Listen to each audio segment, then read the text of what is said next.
Prosperity, not just for us, but for the whole world, I think is inextricably linked to energy. Without sufficient energy, everybody's standard of living starts to decline. Abundant and sustainable energy is probably the solution to a lot of our problems. With energy, all the other problems can be solved. Without it, everything begins to fall apart. But all these lights and power come at a steep price.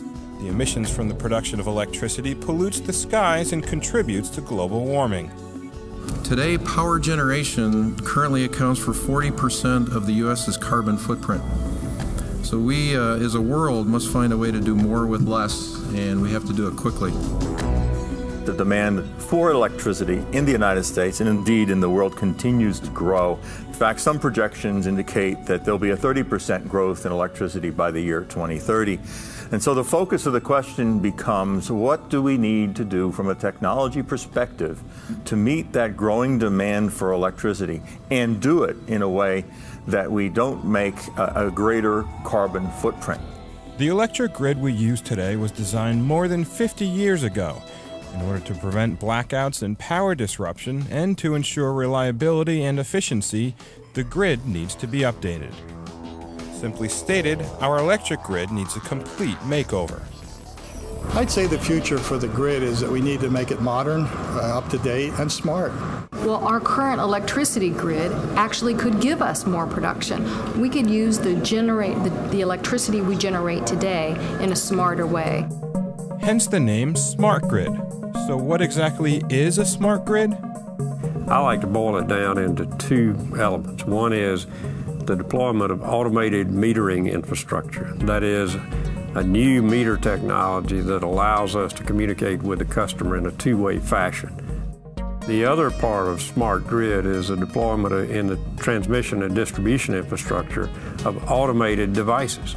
It'll allow us to operate our infrastructure, the transmission and distribution infrastructure, with greater efficiency. We'll know more about outages. We'll do better at restoration. We'll do better at disconnects and reconnects of our customers. It should be a much more efficient system. Modern computer software would allow utility companies to manage and monitor energy use in every home in real time. It would also give consumers more energy control. Well, in the smart grid world, a customer will have the opportunity, number one, to understand his energy usage, to make decisions about how much he uses, when he uses it, and what he pays for electricity use. For instance, if the price of power exceeds a certain price, then maybe I don't want to recharge my plug-in vehicle, or I don't want to run my dishwasher. In addition to helping society reduce energy use, the smart grid will also be better equipped to process alternative, greener fuels. And if expanded, it could take advantage of energy sources which are currently inaccessible to most of this country. Right now, for example, there is enough wind in the middle of the U.S. to provide a significant portion of the electricity we require, but today's grid is not set up to transport it long distance. Resources, particularly renewable resources, are not concentrated near places where there are industrial parks and cities. They happen to be located in the central part of the United States where there's a large wind resource, or in the southwest desert. What the smart grid will do is it will let us collect those renewable energy resources and deliver them to cities and homes and urban areas where they're needed. Another improvement will be the use of smart technologies for metering, which will allow consumers to send electricity back to the grid and get paid for it. An example of how the smart grid might work to provide cleaner energy and cheaper electricity is this electric car and greenhouse in Santa Monica, California. This is a 3-kilowatt solar system that was installed about 4 years ago, and it's been generating all the power from my house and my car since then. Mr. Scott buys power at night for 10 cents a kilowatt hour and then sells it back during the day for 40 cents per kilowatt hour. So it's a pretty good business deal. Economically, it pencils out really well.